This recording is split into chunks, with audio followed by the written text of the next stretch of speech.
احسن صاحب دیکھیے بات یہ ہے کہ یہ 2.5 سال ہو گیا کرپشن سنتے آج تک ایک کیس یہ فریم نہیں کر سکے ہیں کہ کسی سرکاری خزانے میں کسی سرکاری پروجیکٹ میں ان کو بار بار کہتا ہوں ہر دفعہ کہا ہے کہ میں نے الحمدللہ 3200 ارب روپیہ پلاننگ منسٹری سے P S D P release کیا ہے 32 روپے کا فائنینشیل گین ثابت کریں.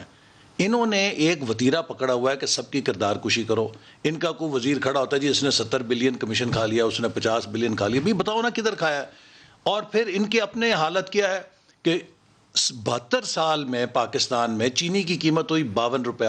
ہمارے 5 سال یہ کہتے ہیں آپ نا کیسے سند دیں گے, گارنٹی کریں گے لوگوں کو کہ آپ کی اس اداروں کے نتیجے میں میں بات ختم کروں. میں یہ بات ایک منٹ بات دیکھیے ہم نے 5 سال چینی دی 52-54 روپے کلو. نہیں سر, میرے سوال پہ 115-20 کا جواب دیں جہانگیر ترین کو, کس طرح انہوں نے بھیجا؟ آپ کے نعروں سے کوئی حادثہ نہیں ہو جائے گا؟ نہیں انشاءاللہ. دیکھیے پاکستان کے عوام اب اپنے جمہوری حق کو سرنڈر نہیں کریں گے, اور ہمارے عسکری قیادت جو ہے اس میں بھی اتنی بالغ النظری ہے. وہ سمجھتے ہیں کہ martial law is never part of a solution, it becomes a problem itself. میں یہ کہوں گا کہ ہمیں جتنا مرضی برا بھلا کہیں, ہماری پالیسیز کو کرٹیسائز کریں, پاکستان کی سالمیت کو اٹیک نہ کریں.